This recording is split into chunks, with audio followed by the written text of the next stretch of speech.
Boa tarde a todos, boa tarde aos nossos convidados também. Esta é a terceira conversa à volta do tema da neurodiversidade que propomos ao nosso público, partindo de 5 filmes que têm estado a ser mostrados às 14h30 nesta sala. Promovemos estas conversas às 18 horas para haver tempo entre o visionamento do filme e depois esta conversa em que levamos o tema do filme, do dia em que é mostrado, um pouco mais longe. Vejo aqui algumas caras que já cá estiveram em conversas anteriores e isso é muito bom. Agradeço aos nossos convidados o esforço que fizeram de agenda. O Paulo Pimenta, fotógrafo, o Marco Paiva, um homem do palco, e o Hugo van der Ding, escritor e uma voz da rádio conhecida. Tem uma voz muito bonita. E têm todos uma experiência pessoal muito particular e muito interessante, e por isso foram escolhidos para estarem aqui hoje. Eu gostava de fazer só uma pergunta. As pessoas que estão aqui a ouvir-nos viram o filme hoje às 14h30 ou há pessoas que não viram o filme? Pronto, era uma pequena introdução para que a conversa também passe por aí. Muito embora o tema seja o filme, a partir do filme falarmos disso. A conversa terá cerca de 60 minutos. A partir desse tempo abrimos o microfone para as pessoas poderem interpelar os nossos convidados e fazerem perguntas ou trocarem ideias. Muito obrigado a todos por terem vindo e eu agora vou-me despedir. Até amanhã, à mesma hora. Não se esqueçam que amanhã ainda há mais um filme às 14h30, o Para-me de Repente o Pensamento, do Jorge Pelicano, e uma conversa com mais um grupo de convidados também às 18 horas aqui. Olá. Desculpem. Começa já péssimo. Bem-vindos. Muito bem, Paulo, Marco. E vamos aqui fazer uma conversa esta tarde. Só uma pessoa que não viu o filme, não foi? Então vamos já contar o filme todo. Não, como sabem, estamos aqui a rir um bocadinho. Não, já viram o filme? É tudo menos uma conversa alegre, não é? É um filme muito triste, é uma história muito triste. E antes de passarmos a conversar os três, gostava de fazer assim uma pequena nota introdutória.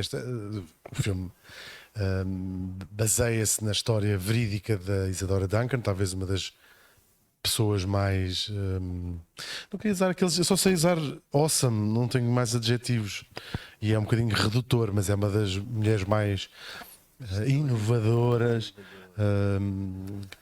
e o ser mulher na altura em que ela foi artista ainda era particularmente mais, acrescenta a tudo o que a Isadora Duncan foi, mais diferentes, mais há pouco falava lá fora, Isadora Duncan, quase toda a gente que faz arte perde rapidamente o ser moderno.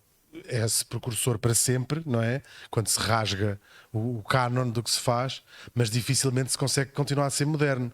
O Van Gogh, ou Van Gogh, como vocês dizem em Portugal, reconhecemos, não é? Os impressionistas, nós reconhecemos que são gente que desbravou terreno, mas não continua a ser um moderno, não é?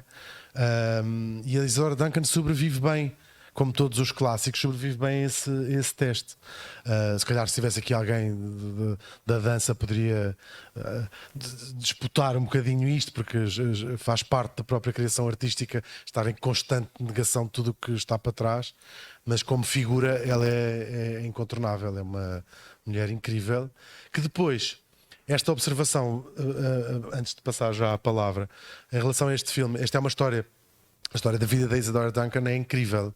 Ela tem uma vida do mais duro possível em termos emocionais e acaba da única maneira possível, que a morte da Isadora Duncan. Eu, como sabem, faço um programa, como sabem, ou se não sabem ficam a saber, na rádio, que falo sobre mortes, e a Isadora Duncan já foi uma das minhas mortas, e é uma das minhas mortes favoritas, porque é uma morte muito cinematográfica.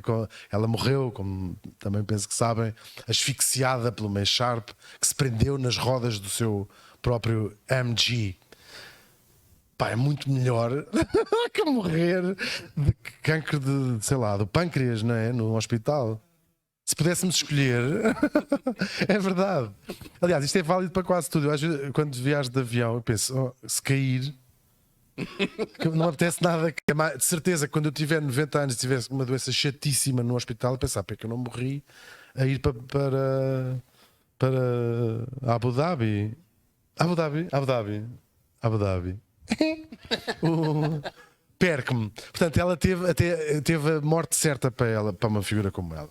E depois, quando são figuras maiores que a vida, como é o caso dela, é fácil perdermos de vista a dimensão humana e passa a ser uma figura pública, uma artista, quase uma figura que paira acima. Não imaginam a Isadora Duncan com um pé no lavatório a mudar um tampão, não é? Não se imagina, geral, não é? Percebem? Assim, com um pé no bidé e outro no lavatório, até porque não sei se havia tampões na altura, mas a mudar a toalha de turca quando estava com a história. Porque achamos que são sempre figuras que estão acima dessas coisas. Desculpem. E então, nós lemos, passa a ser uma nota, ou numa série que vimos, ou num filme, ou num livro, numa biografia, esta frase que quase que se conta em complemento com a própria morte dela, desta história dos seus filhos terem caído ao Sena, terem morrido. E de facto, quando falamos de figuras deste calibre, são quase mesmo notas de rodapé. E este filme obriga-nos a refletir como ela é uma pessoa, não é? E como imaginemos o drama gigante que isto não é na vida de alguém, não é? Esta coisa tão brutal que é perder os filhos e perder os filhos desta maneira. Não sei se acrescenta mais à brutalidade, mas é de uma forma particularmente absurda, não é? Um carro que cai ao rio.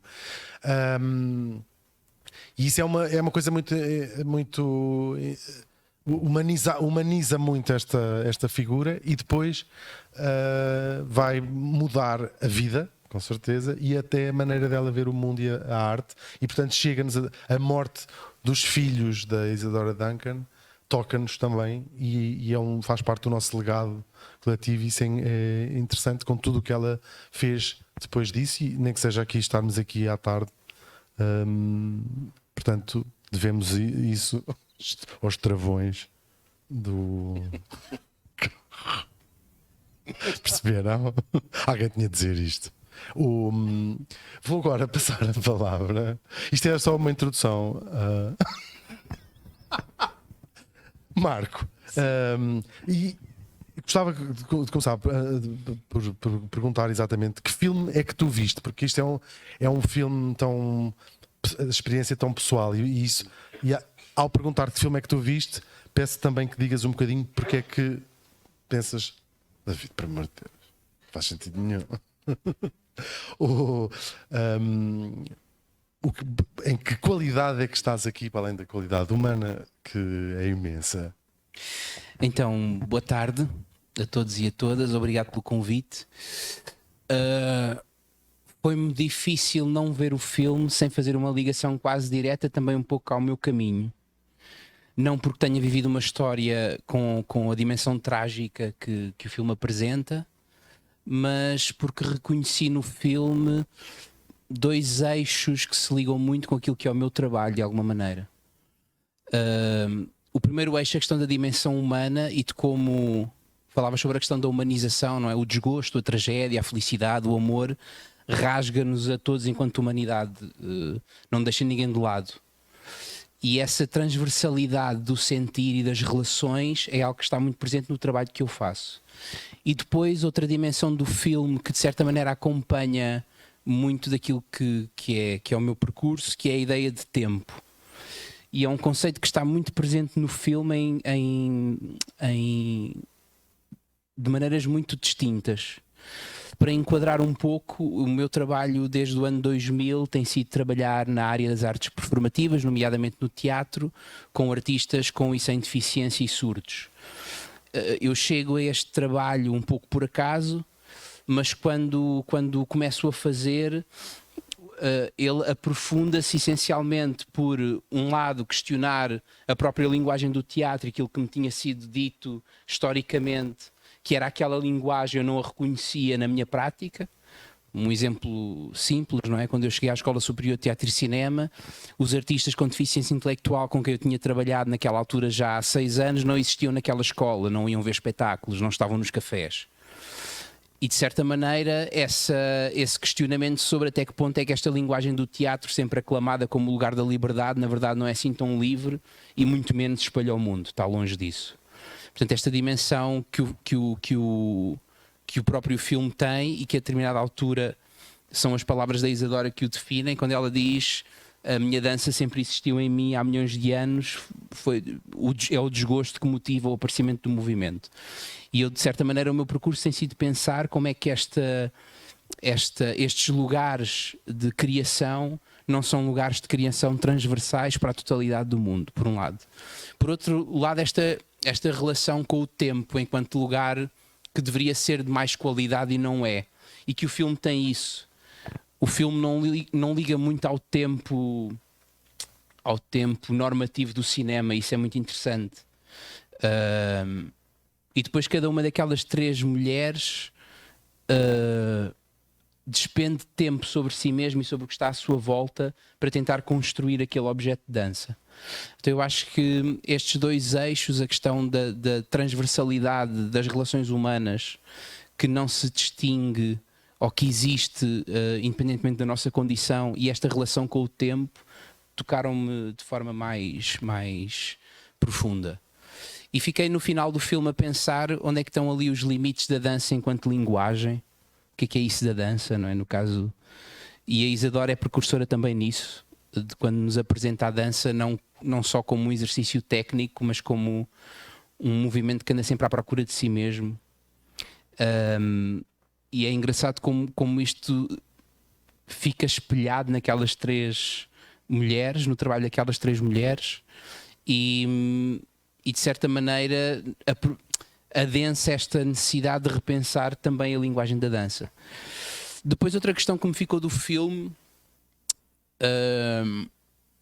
quando a segunda intérprete, que tem trissomia 21, começa a fazer o seu trabalho em torno daquele objeto, das 3 mulheres, ela é a mulher que atravessa a história acompanhada, o que a distingue da primeira e da terceira figura, que fazem quase uma travessia solitária em torno daquele objeto, mas aquela bailarina não. Tem uma coreógrafa que com ela vive aquela experiência. O que inevitavelmente me faz pensar,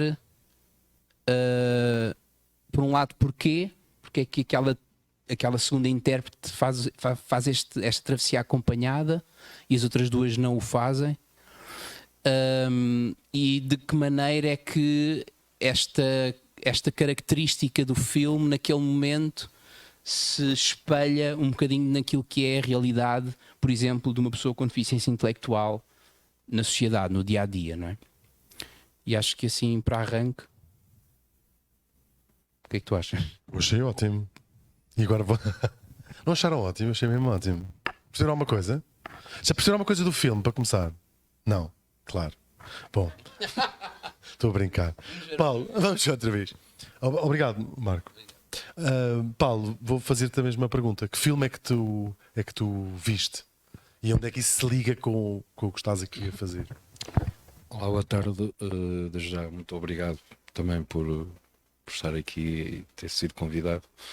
Em relação ao filme, praticamente o Marco disse tudo, ou quase tudo, sobre aquilo que eu também senti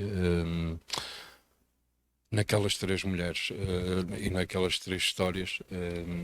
Eu vi o filme mais como a história delas com a minha história com a minha irmã, porque a minha irmã tinha trissomia 21 profunda, foi-se embora há 2 anos e identifico muito aqui o tal tempo que nós temos no filme, o tempo que eu também ganhei e aprendi a ter com a minha irmã. Pronto.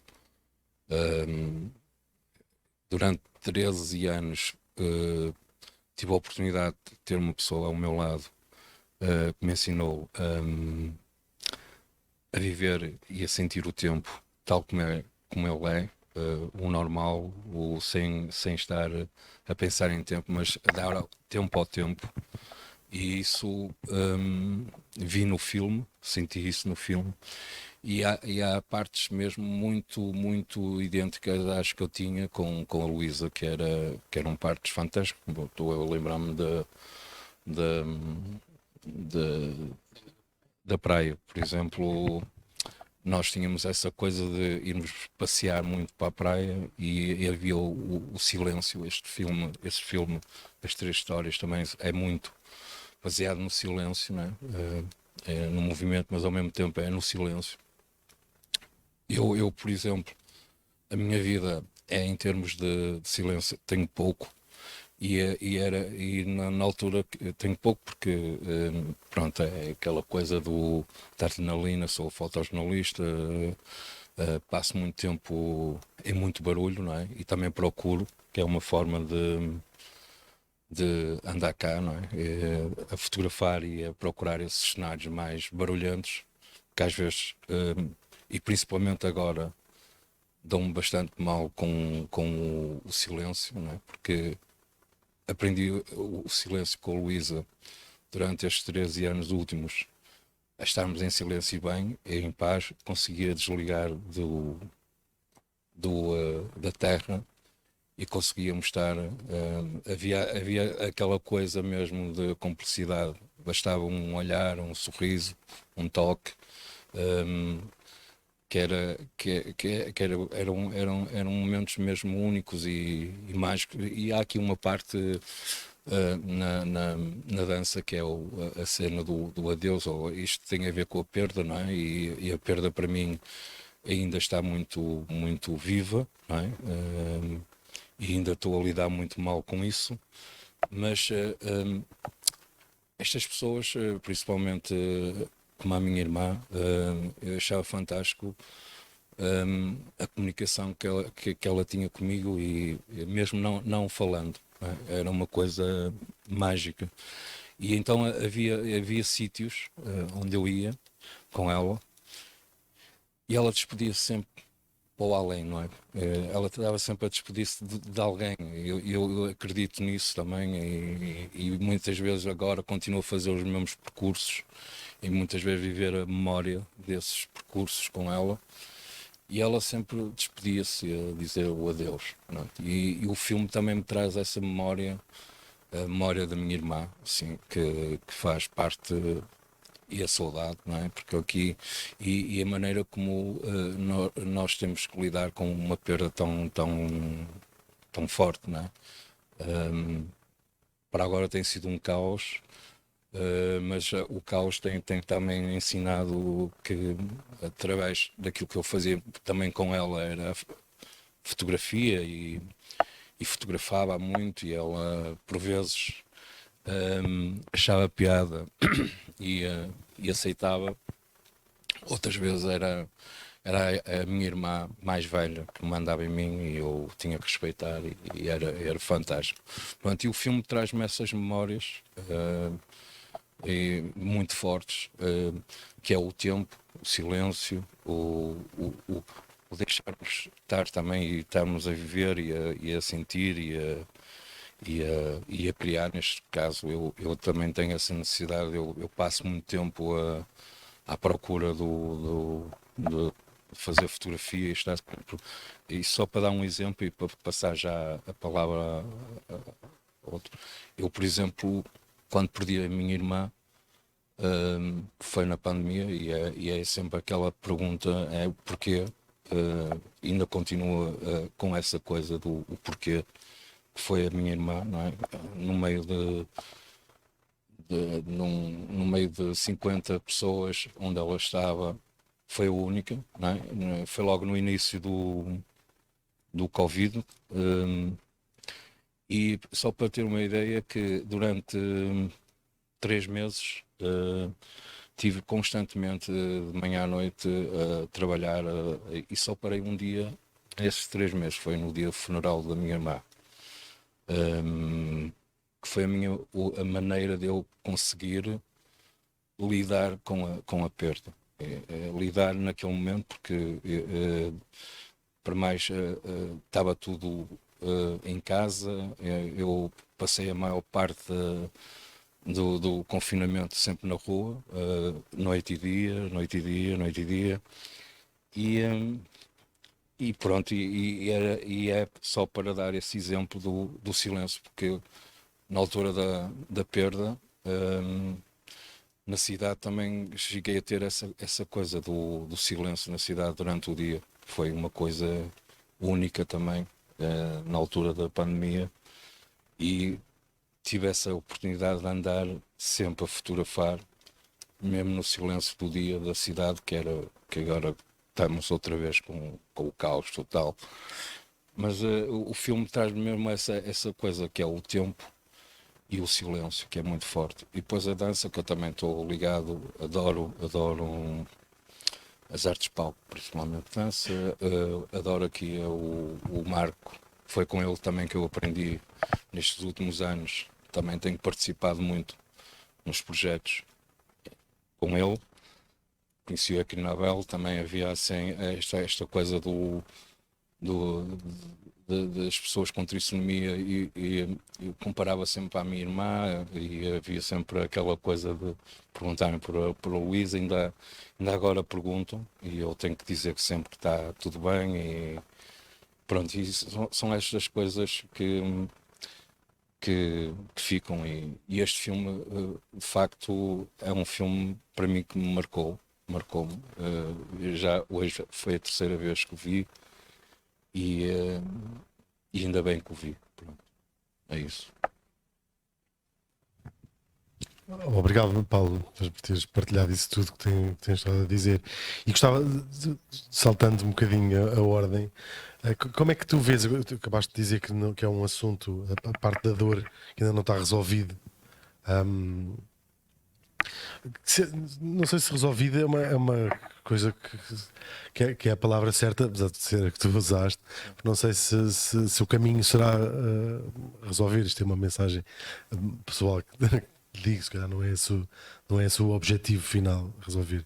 Mas queria te perguntar como é que vês esta ideia, que é, aliás, até o tema da nossa conversa, e é uma frase da própria Isadora, de transformar a dor em beleza. Como é esta ideia, o que é que te diz numa altura em que tu próprio estavas a dizer que a dor ainda é uma coisa que estás a vivê-la?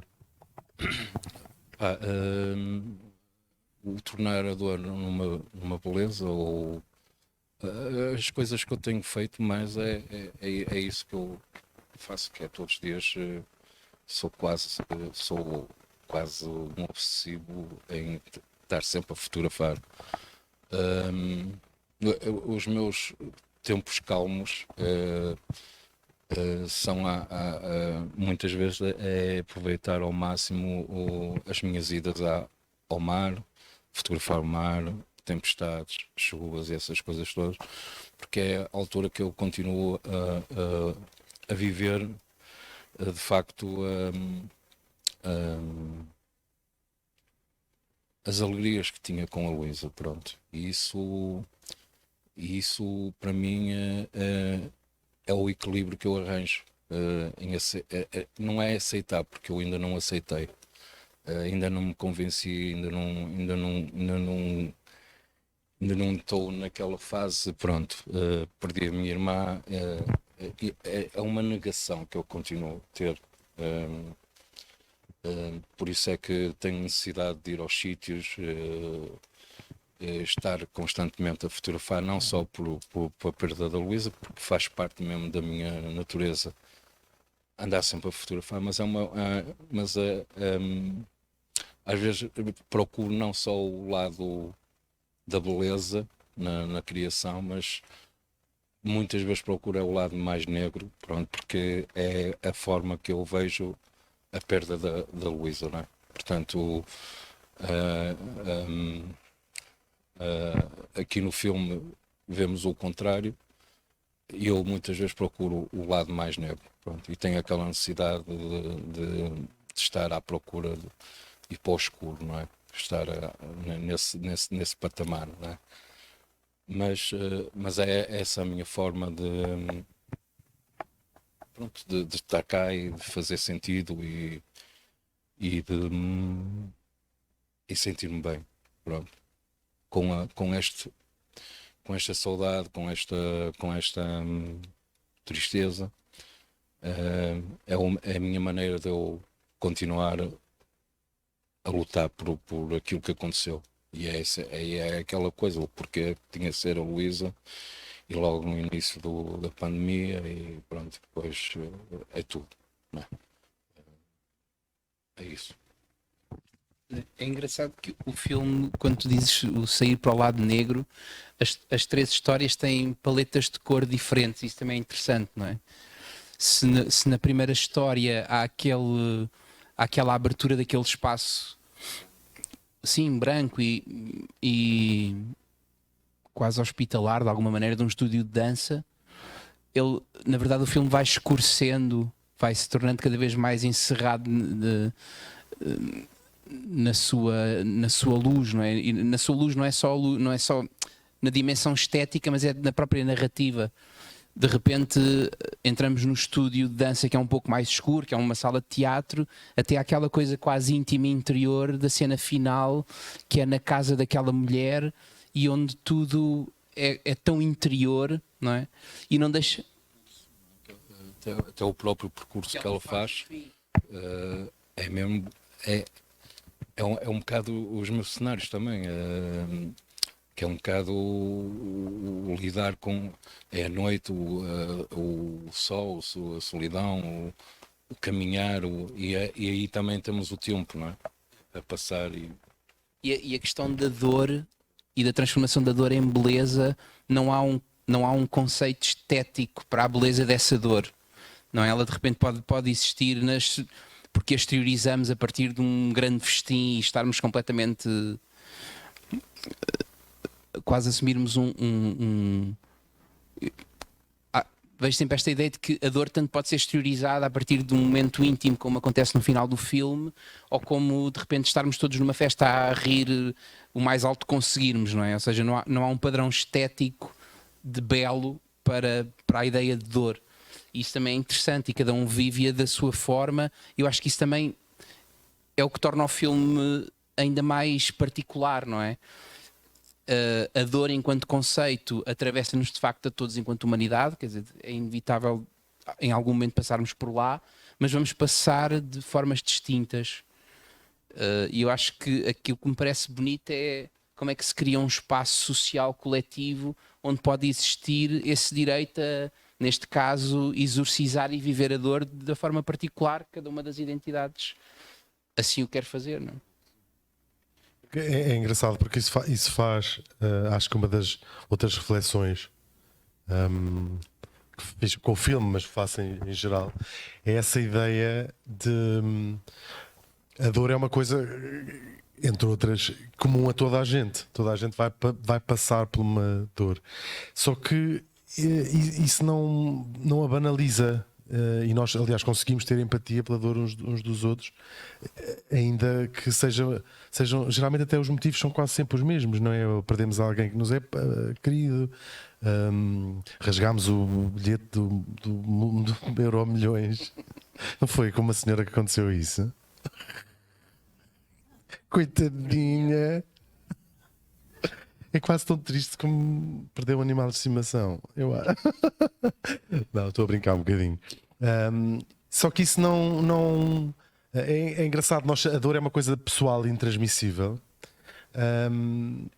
E dentro de cada um de nós não é menos doloroso perder a nossa bisavó com 100 anos do que perder os filhos com o carro.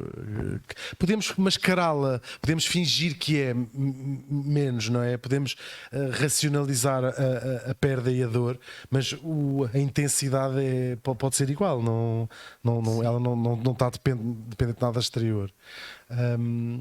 E depois, quando encontramos uma ideia comum de chegar à beleza, essa ideia que tu falas também comunitária, isto torna-nos tão comungar desta coisa toda que que faz parte da experiência humana, da dor, e depois conseguir encontrar coletivamente esse lugar. Eu acho que isso é mesmo muito. Mas eu acho que isso é, e tocando aqui no tema da neurodiversidade, até que ponto é que de facto isso existe? Esta é a grande questão, ou seja, até que ponto é que há esta abertura para esta pluralidade da dor, não é? De alguma maneira.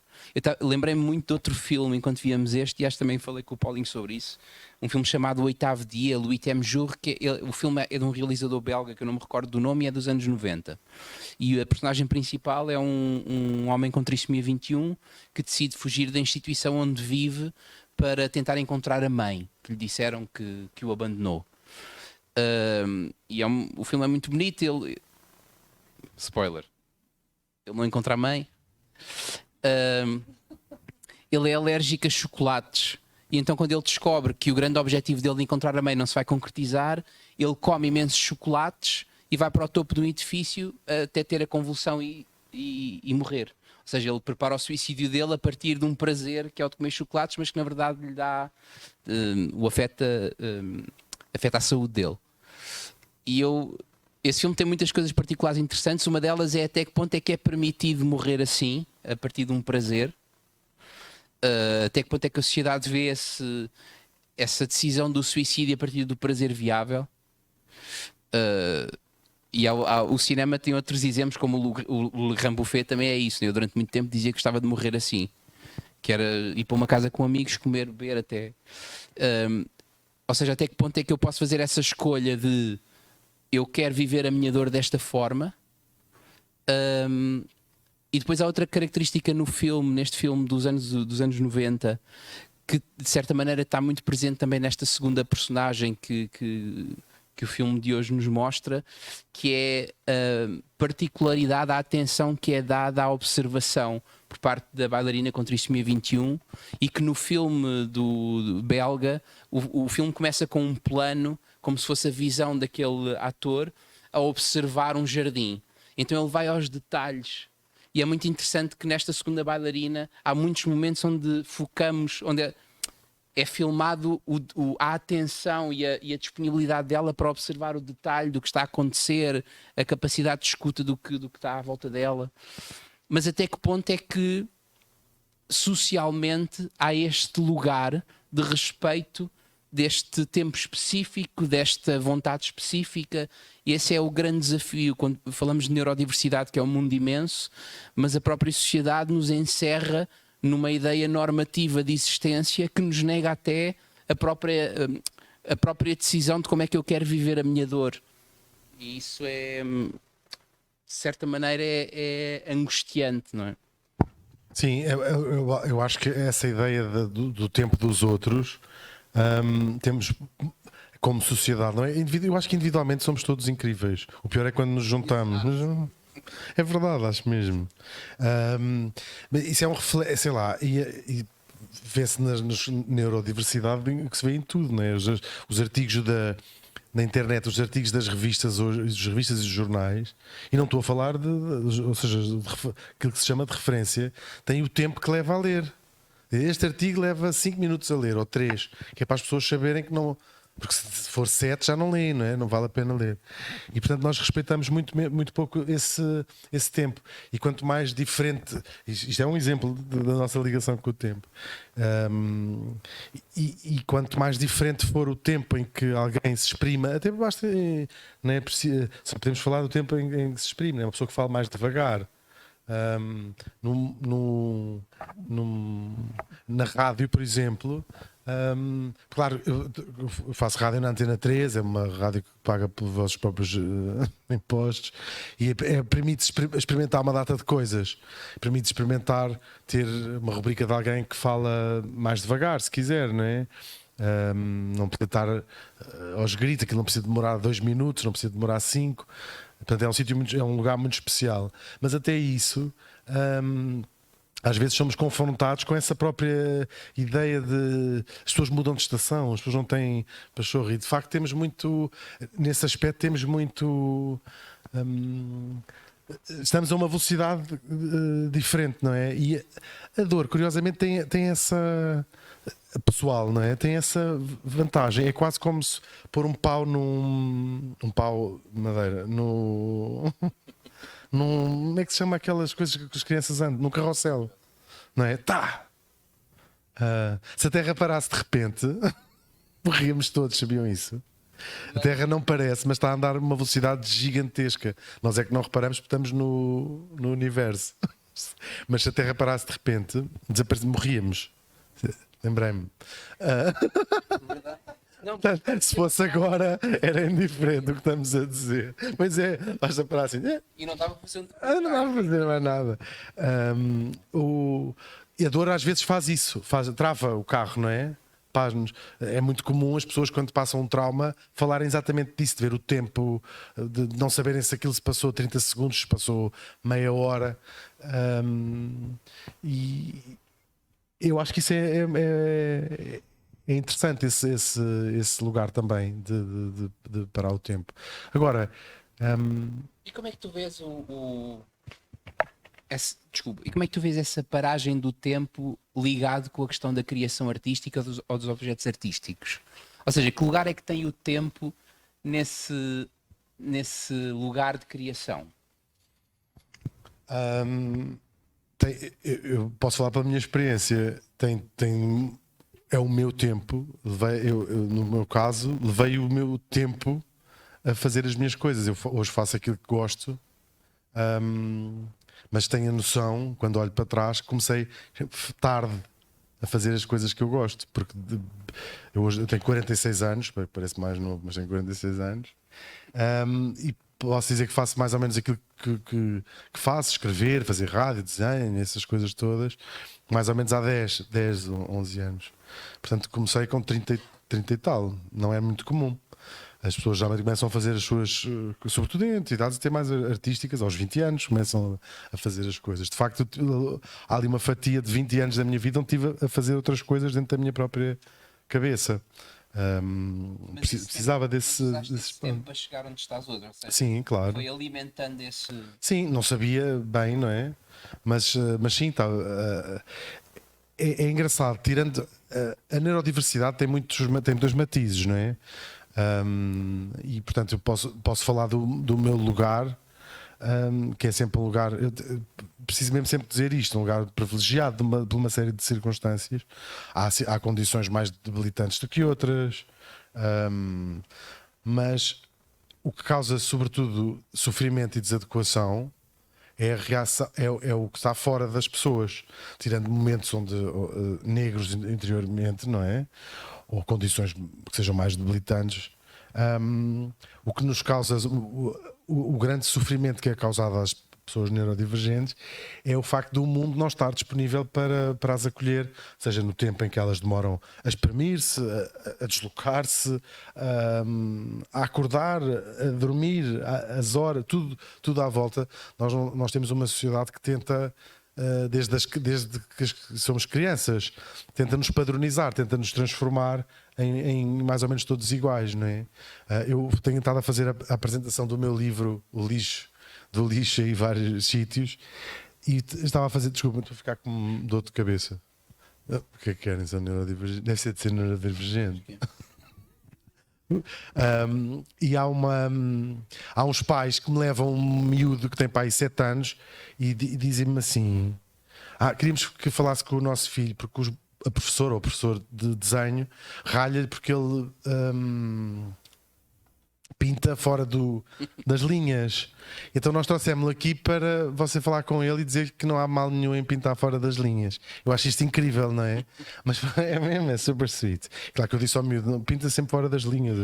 A história, não é verdade, na história ninguém se lembra das pessoas que pintaram dentro das linhas. Quer dizer, não, por acaso há aquela escola flamenga que assim, tirando o teto da Capela Sistina, não fica nada que tenha dentro das linhas. Exatamente. Já não se usa nada. Mas essa ideia de que existem umas linhas é mentira, não é? É uma convenção. É mentira, não existem linhas nenhumas. As linhas não existem. É tudo mentira. Na natureza, as árvores, as folhas estão todas mal pintadas. Já repararam? Por acaso, eu sou péssimo a dar exemplos. Eu às vezes até tenho razão, mas depois trago tudo nos exemplos. A natureza, aquilo dá tudo impecável. Nesse aspecto, em termos de pintar dentro das linhas, a natureza está incrível. Mas sim, é essa inadequação, não é? Essa ideia de que, até no percurso que as pessoas têm de fazer, até, sei lá, não sei como é que isto se muda, mas eu acho que se muda através das pessoas mais novas, das crianças, de não criar cada vez menos limites às crianças, menos. E todos nós já fomos culpados de olhar e achámos os nossos sobrinhos que são mal criados e dizer assim: os meus pais não me deixavam pôr os pés em cima da mesa. E depois pensamos: mas ainda bem que agora podem pôr os pés em cima da mesa. Percebem o que eu estou a dizer? Ainda bem que podem pôr os pés em cima da mesa. Eu já disse, não sou bom a dar exemplos, mas ainda bem que podem atirar o jantar todo para a parede. Não, mas não ter essas. Temos todos a ganhar se as crianças não forem tão espartilhadas desde cedo. Para já vão ser mais felizes, com certeza. E depois o contributo que elas têm para nos dar há de ser maior. Nós não nos podemos esquecer que, por causa destas nossas ideias de espartilhar as pessoas, não nos podemos esquecer que durante milhares de anos, séculos, fomos não contando com a colaboração de 70, 80 ou 90% da população do mundo inteiro. A começar pelas mulheres, por exemplo, que só para aí há 100 ou 150 anos é que participam de uma maneira ativa na ciência, na arte, em números consideráveis. Eu às vezes penso, se calhar tínhamos ido à Lua no século XIII, se as mulheres tivessem podido contribuir em paridade com os homens. E depois fala... E depois, portanto, são as mulheres que estão 50%, não é? E depois nos outros 30% estão gente que que não é conforme aquele pouquíssima percentagem da humanidade, geralmente homens brancos, não é? Assim, em traços gerais. Foi dizendo que era.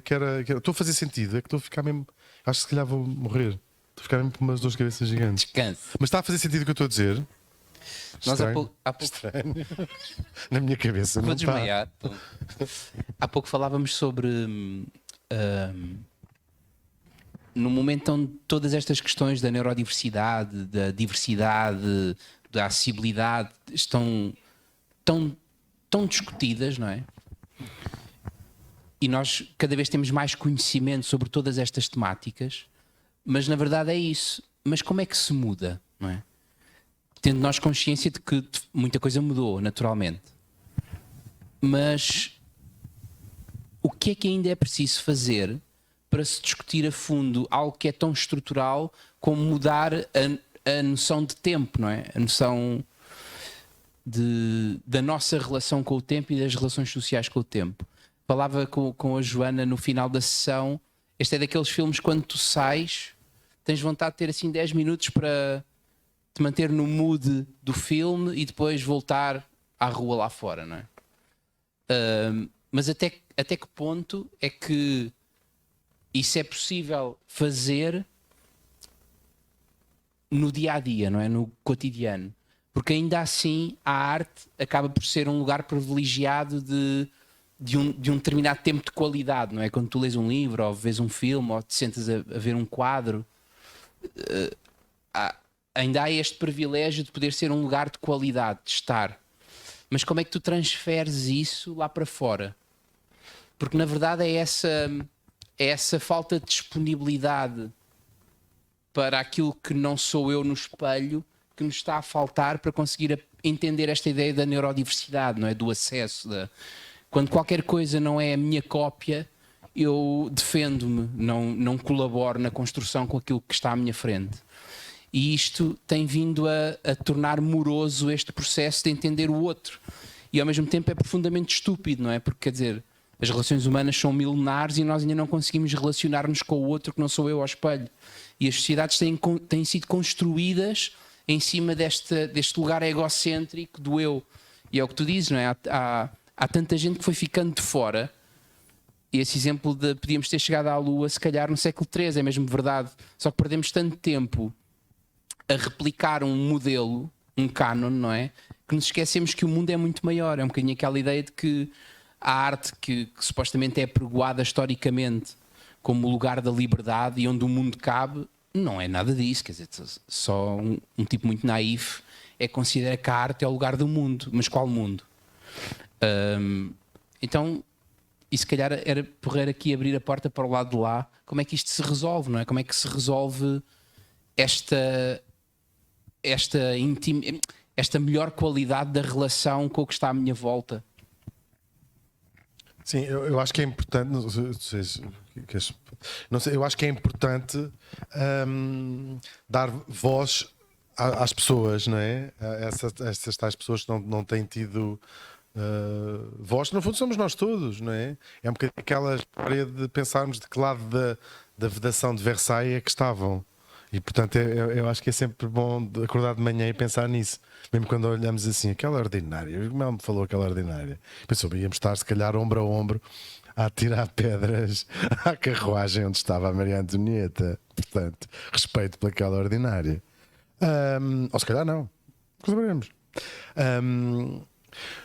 Dar voz às pessoas, ou seja, deixá-las estar presente no espaço público, seja através da arte, mas não só através da arte. Deixar as pessoas ganharem direito ao espaço público é muito importante.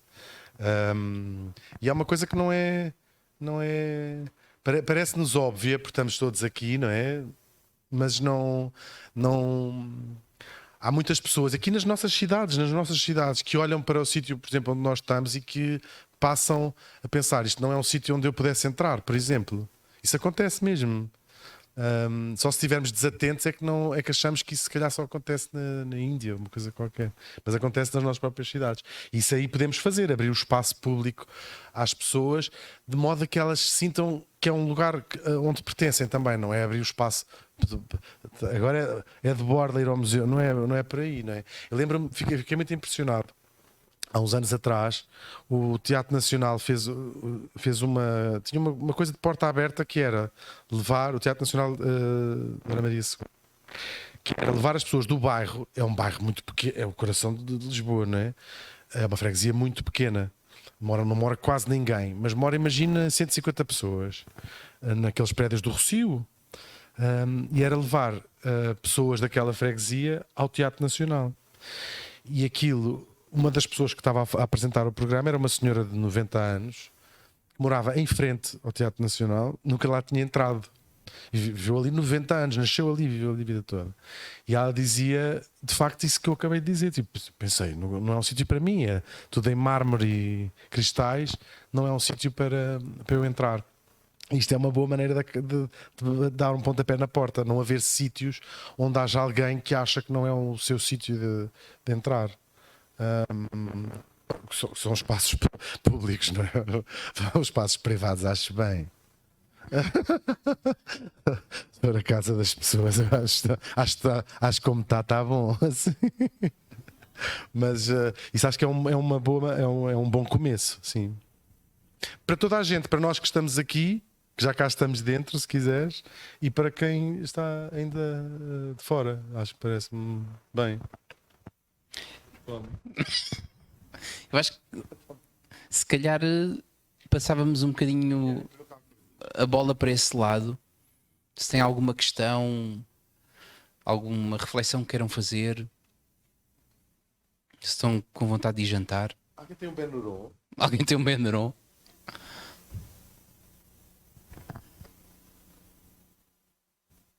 Isso foi uma coisa gravíssima. Depois é que vão dizer, eu vi. Pois é, amanhã fica toda a gente com remorsos. Quem viu o filme, o que é que ficou a ecoar do que viram?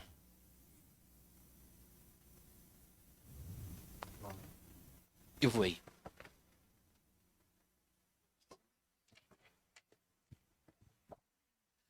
Olá, boa noite, obrigado. Aqui na tua fala tu começou a falar que é um filme sobre o sofrimento. Pessoalmente, eu não acredito muito nisso, né? Não é um filme sobre a Duncan, né? Sabe? E, na verdade, são formas, pelo menos a minha leitura, formas de superação. A primeira mulher é extremamente técnica e racionalista. Ela nota o senso e o sentido de cada movimento. Ela tem uma partitura, aspas, de coreografia. Não tem, ela tem ali. Então, a Última Senhora é pura emoção, sensibilidade. Ela está lá no palco, ela é plateia e vem as lágrimas. E ela consegue fazer o trabalho. Não que o filme seja uma proposta dialética, que a menina que tem a maior deficiência seja a síntese da coisa, mas ela acaba sendo a síntese da coisa justamente pelo que tu disse, que ela é a única que é acompanhada. Ela passa, ela recebe aquilo e consegue transformar em emoção. E eu não tenho muita convivência com pessoas com problemas, não, eu odeio falar problema e deficiência, vamos falar na diversidade mesmo. Eu não tenho, mas eu reparo que todas as pessoas que têm Down, eu não sei se é esse o nome técnico, porque vocês falaram uma expressão com números também, né? E eu desconheço, mas todas as experiências que eu tive são pessoas extremamente afetivas. O afeto é uma coisa forte, o abraço é um abraço não do ponto de vista de quem está recebendo, parece exagerado, mas ali tem uma emoção. A menina precisava de uma racionalidade para conseguir transmitir o que queria. Tanto é que ela vai ler a história, e se confronta no espelho e diz: você vai dar certo, você vai conseguir. Né? Há aquele exemplo do volume dos braços, braço. que é, para conseguir volume eu tenho que abraçar, então o volume está lá impresso. E eu preciso de abraçar para sim, sem dúvida, sem dúvida. E a questão do tempo realmente é impressionante, mas eu acho que tem um paralelo, porque assim, o filme todo me marca o tempo cronométrico das coisas, dia tal, mas na verdade ele está mostrando os tempos das cada pessoas, porque é a reflexão da própria Isadora. Quando ela vai contar, que a menina vai lendo a biografia, ela passa tempos, não consegue fazer nada, não sai da dor, e um dia sai do banho, acorda, levanta e dança. Quer dizer, é o tempo de cada um. Eu acho que são os aspectos mais interessantes do filme. O silêncio eu realmente não discuto, porque faz parte. Uma coisa que eu achei interessante, que de alguma forma meio que escapou, é porque a gente não vê a coreografia. Ninguém vê no filme. Então, e o que eu acho que o filme não é sobre a tristeza e não é sobre a dor, é justo o contrário. É assim, porque o filme, a coreografia chama Mãe, e o filme chama Os Filhos de Isadora. Tá do lado do... Tá no outro extremo, é como chega daqui até a mãe. Como é que faz o trabalho de luto, que se diz em psicologia, não sei, tá? É esses aspectos que eu achei do filme, que de alguma forma meio que conflitou com não é a análise, a conversa nossa aqui. Era isso que eu tinha para comentar. Sendo que a dor é o propulsor da criação, não é? E isso fica patente até no discurso dela do livro, é a dor que me faz dançar. Mas podia ser outra coisa qualquer, é o café da manhã, Mas o que eu acho mais interessante, como moral da história, a última frase, que a dor, tal, isso, sei lá, o Geni também disse. Dizem todos. Terminologia, mas o ponto de partida daquilo é que qualquer um pode dançar. É. Sim. Isso vai. Porque a senhora, que é pura emoção, que é o antípoda da primeira, ela provavelmente deve estar vendo a coreografia pela primeira vez e sentiu aquilo tudo. Foi capaz de reproduzir pura e possivelmente um sentimento. Ela explora o corpo dela, não tem nada. Ela faz todo aquele percurso, todo aquele percurso, até chegar na... É visível que é ritualístico a casa dela, porque ela vai, Ela primeiro janta fora, aí ela chega, troca a roupa, aí depois rega a planta, aí depois acende a vela, todo um ritual. Mas ali, aquele ritual que era a dor de acender a vela e sofrer, ela consegue dar o tchau. Mas é bonito. O que eu sinto que fica no ar é que essa relação emocional com aquela partitura na última intérprete, eu fiquei com a ideia que vem de uma experiência pessoal dela, ou seja, é quase como se aquela última intérprete encerrasse a história da própria Isadora. A menina que ela está a ver, ela não tem uma execução estética perfeita, como teria a primeira. Claro. A empatia faz com que eu entenda que aquela menina que faz o gesto assim, está realmente na cabeça. Mas eu como espectador fiquei com a noção que essa empatia vem porque de repente ela também perdeu o filho. Ou seja, e é engraçado porque na segunda intérprete há aquele momento em que a coreógrafa lhe conta a história e lhe diz... Ela pergunta, sim, e depois cada movimento tem que ser muito assertivo, porque a história tem que se contar. E aquela última mulher, quando vê aquela história, o que ela recebe é a sua própria história. Eu fiquei com essa sensação quando ela acende a vela ao miúdo e todo aquele caminho solitário. Ou seja, ela dança emocionalmente porque aquela história que é contada na coreografia é, na minha cabeça, não é? Como espectador, provavelmente a história daquela mulher. O que depois leva a uma reflexão. Ela conseguiu entender. Exatamente, ou seja, há um código que juntou aquelas pessoas, o que me deixa a pensar qual é o lugar da dança enquanto linguagem, que às vezes não é a técnica que salva a relação do objeto da dança com o público. Ou seja, não podemos desconsiderar quem se senta para ver. E às vezes o que cria a ligação não é propriamente a beleza técnica ou estética, é também aquilo. É isso. Tanto é que a coreógrafa da menina nunca corrige os passos, corrige a aproximação Exatamente. da expressão. Exatamente. Eu acho que o filme, de alguma forma, coloca essa questão da neurodiversidade como a capacidade de expressão de quem é neurodivergente, se é que se pode chamar. Exatamente. Boa, obrigado. Alguma questão que queiram comentário? Comprimidos, eu vou buscar. Obrigado.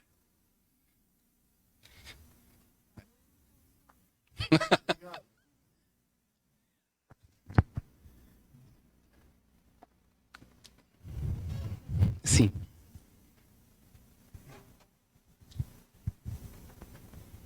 Obrigada. Só dizer que fiquei aqui a pensar que o que o Hugo disse de que a dor não é, que é pessoal e intransmissível, e que eu acho que neste filme passa exatamente o contrário, que é pessoal e transmissível, porque foi a partir de uma peça que foi construída a partir de uma dor muito profunda, mas que houve uma preocupação de transformar em beleza e de oferecer aos outros. E depois temos 3 histórias diferentes, de uma bailarina que o faz sozinha, se calhar mais técnica, de uma outra bailarina que faz acompanhada, e que aquela relação também de transmissão de dor e de partilha e de compreensão mútua é também em si uma dança e uma preparação, e a senhora que dança. E portanto todas elas, as 3, tornaram a dor da Isadora pessoal e transmissível, e às vezes acho que é esse o mote para, isto é uma questão, para o que é beleza, não é? Que é poder ser também partilhada, comunitária, universal. E pelo menos eu, quando vi o filme, senti a dor, e senti-me feliz por sentir a dor dela, por reconhecê-la, mas também cheia de esperança, e por isso acho que também é um filme cheio de esperança, não é só um filme. Também concordo com o que o senhor disse sobre a visão do filme, mas que tem aqui uma dose de beleza e de esperança também. Quando eu falava na ser pessoal e intransmissível, a dor é um sentimento universal, acho que falámos disso, não é? É exatamente essa, toda a gente já passou por ela, mas a experiência em si é pessoal e intransmissível, ou seja, nós pegámos na dor ou no caso no filme, na dor da Isadora Duncan, que nós conseguimos transformá-la naqueles objetos, mas não é a dor da Isadora Duncan, não é? Percebe? Porque, na verdade, assim, a primeira consegue usar a peça da Duncan como superação técnica, a menina como superação expressiva e a outra como superação realmente emocional. Tanto é que, voltando ao depoimento da Isadora Duncan, parece quase como um insight, alguém que levanta e dança. Naquele momento, aí ela pede uma música pro músico, né? Mas você nunca tocou isso? Não, eu quero isso. Quer dizer, são por insights. Eu acho que é mais por aí, não sei. Aquilo que o que estava a dizer, e eu concordo de alguma maneira, é aquela peça, não é? Ou seja, aquele movimento que acontece com aquele objeto que a Isadora cria para ser reproduzido naquelas três personagens, não é a dor da Isadora tem. Ou seja, é um momento de catarse da Isadora. Não, isso que eu digo assim, é como ela... Sim, Eu acho que o que é incrível aqui é elas terem transformado essa dor, que é um bocadinho na tal beleza, que sendo comunitária também acaba por ser diferente para cada uma destas três mulheres em particular e para nós todos, não é? Que também estamos a acrescentar-lhe a nossa própria beleza que estamos a ver ali no filme como objeto também, não é? Sei lá, faz é um bocadinho, isto não é um cachimbo, não é? Isto não é a dor da Isadora Duncan. A dor da Isadora Duncan é dela. E é nesse sentido que eu digo que é pessoal e transmissível. Agora, como sentimento, sim, ou seja, eu vejo a dor universal exatamente por causa disso, porque se a conseguíssemos sentir, era quase, podíamos graduá-la, não é? Tipo, então doer-me os pés dói menos do que a dor da Isadora. Percebem o que eu estou a dizer nesse sentido? sim, eu sinto. Ou seja, a dor é universal de facto, mas a experiência particular, porque senão isso, eu acho que era isso que eu estava a tentar dizer quando disse pessoal intransmissível, porque senão isso banalizava. Portanto, eu acho que não é exatamente pelo facto dela ser de todos, não é? De ser transmissível nesse sentido. Ela é dela e é da nossa experiência em relação à dor que conseguimos transformá-la em beleza, na nossa própria memória individual de dor, não é? Nós, quando vamos buscar uma imagem de dor, cada um vai buscar a sua própria lá dentro, penso eu. Não imaginamos os filhos da Isadora a caírem ao Sena, acho eu, não é? Sim, Faz sentido? Mas também faz sentido o contrário. Isto é a parte incrível destas coisas.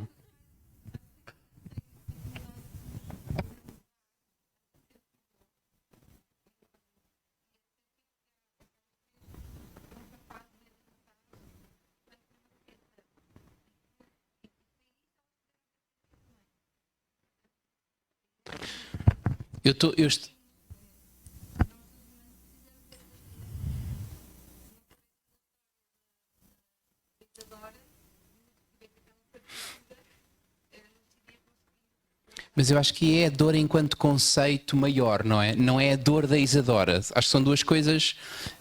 A dança, o filtro da dança sublima uma sensação que é pessoal e que é intransmissível. Quer dizer, eu não considero minimamente que o filme me atravesse com a dor da Isadora naquele momento. A própria Isadora, a dor daquele minuto da perda dos filhos, não é a mesma dor de quando ela vai dançar e criar o objeto performativo. Ou seja, ela leva aquela experiência para transformar aquela experiência naquela plasticidade da dança. E eu acho que aquilo que é interessante é, de certa maneira, o filme ajuda-nos a ter percepção de que a dor enquanto conceito é transversal a todos nós e nós quase que a vamos buscar interiormente porque nos lembramos que essa palavra existe, mas não é... acelera o nosso sentido empático porque eu também me dói, também sofro também, e pode não ser pela mesma razão, mas esta sensação de vazio também é sentido de alguma maneira, mas não é a dor da Isadora, ou seja, não é, E aí eu acho mesmo que não é transmissível. A minha dor não é transmissível a ninguém. Eu depois posso sublimá-la de uma maneira qualquer que permita reconvocar uma ideia dessa dor para gerar empatia, para, no caso da construção de um objeto performativo, por exemplo. Mas é como se a massa que fez aquela primeira dor, aquele objeto, aquela pedra inicial, é dela, não é? Ou seja, nós estamos a discutir, na verdade, o filme na sua essência, que é aquilo que, é como disse, o filme é rapidamente, toca-nos a todos rapidamente, porque todos nós passamos por aquela sensação a que convencionalmente estamos aqui a chamar dor, mas de repente pode haver alguém que, olha, eu vou-lhe dar aqui outro nome. Mas esta relação que nós criamos com este objeto tocou-nos porque aquela vivência, a ideia de perda, a ideia da relação com o tempo, do silêncio, tocou-nos a todos de alguma maneira. Ou seja, gerou empatia de alguma maneira. Agora, o lugar de onde cada um desses eixos vem é que é de facto intransmissível. Mesmo aquilo que eu senti relativamente ao filme não é passável para ninguém. Já é um filtro a partir do momento em que eu estou a falar sobre isto. Já estou a filtrar o que eu estou a dizer, o que eu estou a pensar. Já não é a minha emoção-chave, não é? E a mesma coisa acontece, acho eu, nesta relação do momento da dor daquela figura que depois, pela sublimação através da dança, toca-nos, não é? Querem dizer mais alguma coisa? Tem jantar marcado? Eu não tenho fome. A sensação que eu tenho, eu vi o filme na televisão não sei quanto tempo, fiquei perturbadíssima, é que são perfeitos seres humanos. O filme consegue que eu me apaixone por cada uma dessas figuras. E eu tenho 75 anos e uma coisa que eu estou a sentir muitíssimo ultimamente é que a estética, a que eu dou imensa importância, está a ser de uma ditadura extraordinária. E por isso acho que nós todos podíamos fazer um esforço para que a estética fosse alterada, acharmos belo, profundo, coisas que agora não achamos. E por isso pomos muitas fases da nossa vida. Eu às vezes digo, eu conheci uma pessoa que nunca foi feliz porque tinha mais alguns milímetros no nariz do que nós aceitamos. E ela, por isso, nunca conseguiu ser amada por causa disso. Eu acho que é uma coisa da maior desumanidade. Sendo nós tanta coisa, um bocadinho de doce a mais, um quilo a mais aqui ou ali, que nos impossibilite ser humanos. E acho que há um esforço muito grande de nós alterarmos a nossa noção de estética.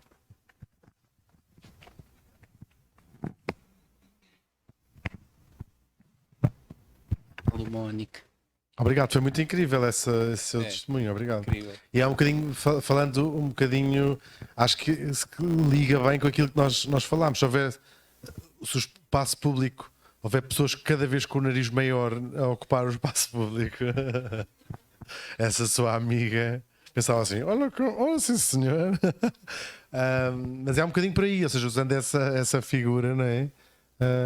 Acho que é um remate muito bom para essa ideia. Obrigado.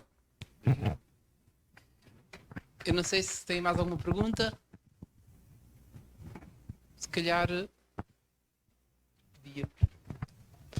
Agora o Paulo vai cantar uma música. Vou estar tudo a ensaiar. Era incrível. Era awesome. Por acaso agora era awesome.